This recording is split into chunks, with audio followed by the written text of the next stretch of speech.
dekat-dekatmu, Kaulah jawaban hidupku. Hatiku tenang berada dekatmu, Kau yang pelihara hidupku. Pertolonganmu begitu ajaib, Kau telah memikat hatiku. Di saat aku tak sanggup lagi, di situ tanganmu bekerja. Pertolonganmu begitu ajaib, Kau telah memikat hatiku. Kini mataku tertuju padamu, ku rasakan kasih-Mu, Tuhan.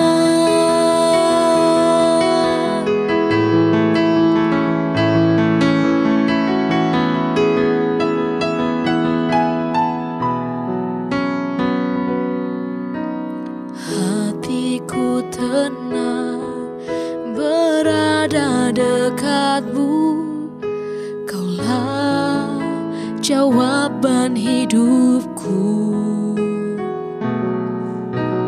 Hatiku tenang berada dekat-Mu, Kau yang pelihara hidupku. Pertolonganmu begitu ajaib, Kau telah memikat hatiku.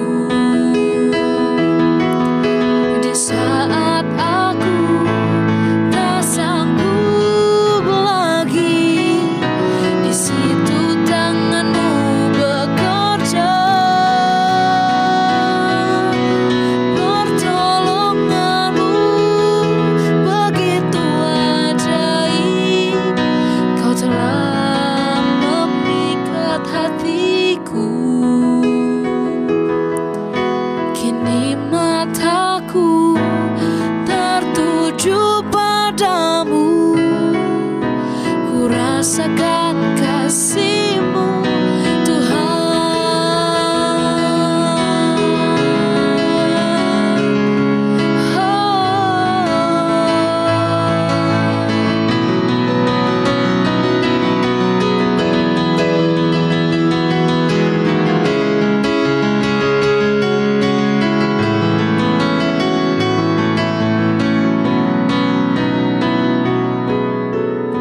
Pertolonganmu begitu ajaib, Kau telah memikat hatiku. Di saat aku tak sanggup lagi, di situ tangan-Mu bekerja. Pertolonganmu begitu ajaib, Kau telah memikat hatiku. Kini mataku tertuju padamu, ku rasakan kasih-Mu, Tuhan. Ku rasakan kasih-Mu, Tuhan. Ku rasakan kasih-Mu, Tuhan.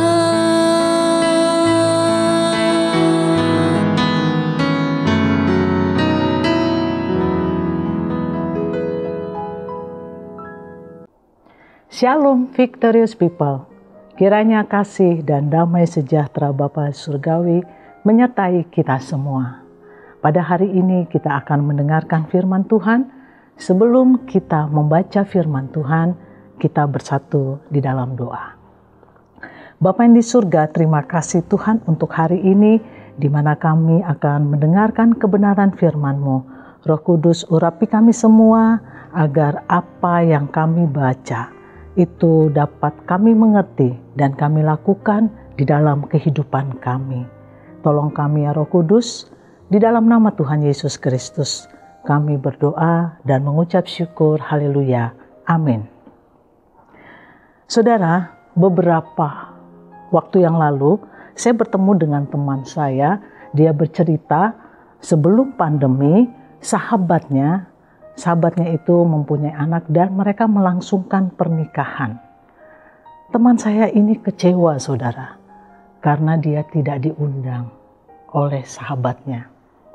Dan saya juga bertemu lagi dengan teman saya.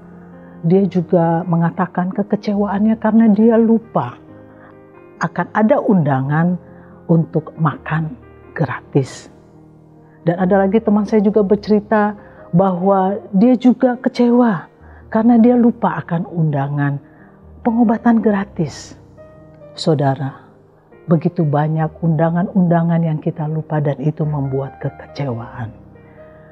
Victorious people, tetapi kita tidak menyadari ada satu undangan yang mampu menolong kita, mampu membantu kita di dalam kita mengatasi berbagai-bagai kesulitan. Apakah itu kesulitan, problema, keuangan, rumah tangga, keluarga, bahkan pendidikan dan lain-lain. Ada undangan itu, saudara, tetapi kita tidak menyadarinya. Pertanyaannya, undangan apakah itu? Dan bagaimana mungkin kita bisa melupakannya? Saudara, saya akan membacakan firman Tuhan yang terambil di dalam Matius 11 ayat 28 sampai 30. Ayat yang ke-28, marilah kepadaku semua yang letih lesu dan berbeban berat. Aku akan memberikan kelegaan kepadamu. Pikulah kuk yang kupasang dan belajarlah kepadaku, karena aku lemah lembut dan rendah hati, dan jiwamu akan mendapat ketenangan, sebab kuk yang kupasang itu enak dan bebanku pun ringan. Saudara, hidup manusia tidak terlepas dari segala persoalan. Entah dia wanita atau pria, dia remaja, dewasa, orang tua, semua ada di dalam pergumulan. Di dalam pergumulan itu, manusia mengharapkan adanya pertolongan. Di saat tidak adanya pertolongan, saudara, manusia dalam keadaan tertekan, depresi, jiwanya tertekan. Di dalam Matius 11 ayat 28, ini adalah undangan Tuhan Yesus yang menghendaki setiap orang dapat mengalami kelegaan jiwa, lepas dari segala beban yang berat. Undangan Yesus ini, saudara, bukan hanya sekedar kata-kata yang mau menghibur saudara dan saya, tetapi undangan ini penuh dengan kuasa. Kata kelegaan lebih ditujukan kepada jiwa manusia. Benar, jiwa manusia membutuhkan kelegaan, membutuhkan kesegaran. Oleh sebab itu, di dalam Matius 11 ayat 28 dikatakan, marilah kepadaku. Saudara, undangan Tuhan Yesus ini adalah undangan yang penuh belas kasihan dan kemurahan. Seperti dikatakan di dalam Mazmur 36 ayat 5. Ya Tuhan, kasih-Mu sampai ke langit, setia-Mu sampai ke awan. Atau dalam firman Tuhan di dalam Yohanes 3 ayat 16, karena begitu besar kasih Allah akan dunia ini, sehingga Ia mengaruniakan anaknya yang tunggal, supaya setiap yang percaya kepadanya tidak binasa, melainkan beroleh hidup yang kekal. Undangan Yesus adalah undangan yang penuh belas kasihan. Yang kedua, undangan Yesus adalah undangan yang berotoritas. Di dalam Yohanes 15 ayat 5b, di luar Yesus tidak satu hal pun yang bisa kita lakukan. Pertanyaannya adalah saudara, mengapa tidak semua anak Tuhan menerima kelegaan jiwa padahal Yesus sendiri telah menjanjikannya?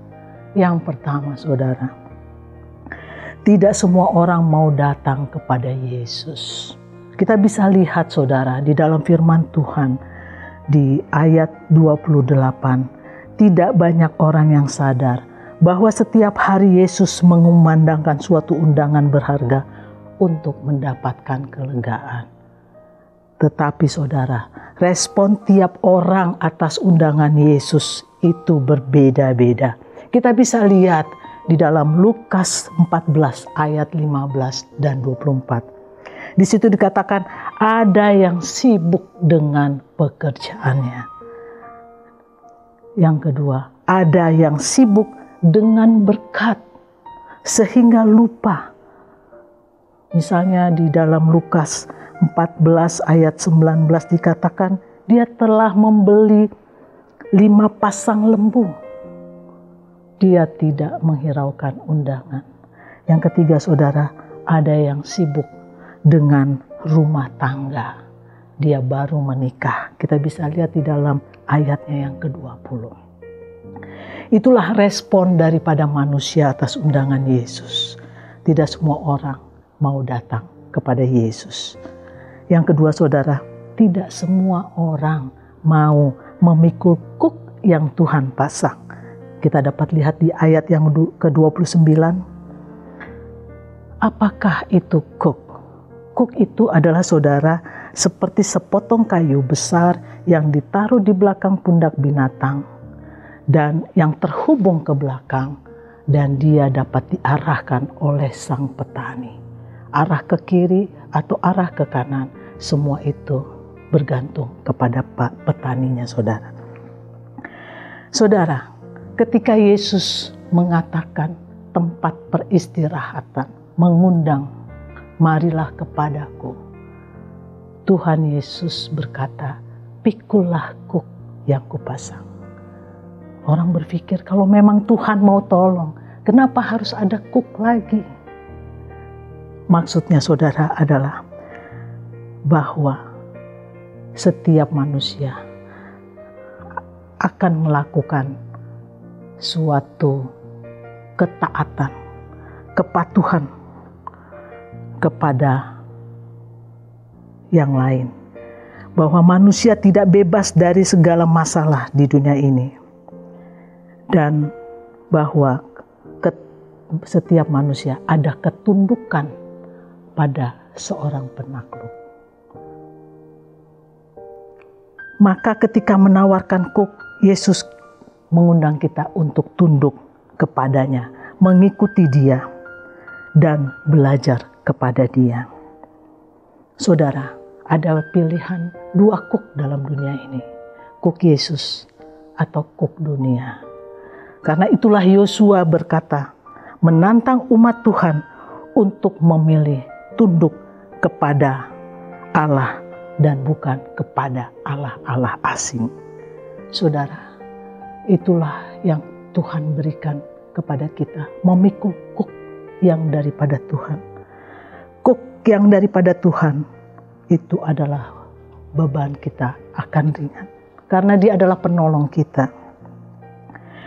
Dan yang ketiga saudara, tidak semua orang mau belajar seperti Yesus. Di dalam ayat 29b, kuk dunia ini pada akhirnya terus-menerus melelahkan dan memberatkan. Oleh sebab itu, Yesus mengundang kita untuk belajar kepadanya. Sebab Ia adalah guru yang lemah lembut dan rendah hati. Kontras dengan para pemimpin dan guru yang cenderung mengambil tempat yang tinggi. Tetapi Yesus dari surga datang ke dunia, Dia memilih menjadi hamba. Seperti dikatakan di dalam Filipi 2 ayat 7. Ia rendah hati. Oleh sebab itu, mereka yang datang kepada Yesus, mereka akan mendapatkan ketenangan. Saudara, di tahun yang baru ini, hendaknya kita memasuki dengan datang kepada Yesus. Apa yang menjadi pergumulan saudara? Apa yang menjadi beban hidup saudara? Datang kepadanya. Karena dia rendah hati, dia lemah lembut, dan dia mau menolong saudara dan saya. Demikian firman Tuhan pada hari ini. Tuhan Yesus memberkati. Dan saat ini mari kita tundukkan kepala, kita mau berdoa, dan saya akan berdoa buat saudara. Bapa kami yang di surga, terima kasih Tuhan, kami telah mendengarkan kebenaran firman-Mu. Roh Kudus ajar kami untuk apapun yang terjadi di dalam hidup kami. Kami tidak berjalan menurut kehendak kami, menurut kemampuan kami, tetapi kami mau menyerahkannya ke dalam tangan-Mu. Karena kami tahu Engkau adalah Allah yang penuh dengan kasih dan kuasa. Engkau yang sanggup menolong setiap kami. Terima kasih Bapa yang di surga. Di dalam nama Tuhan Yesus Kristus, kami berdoa dan mengucap syukur. Haleluya. Amin.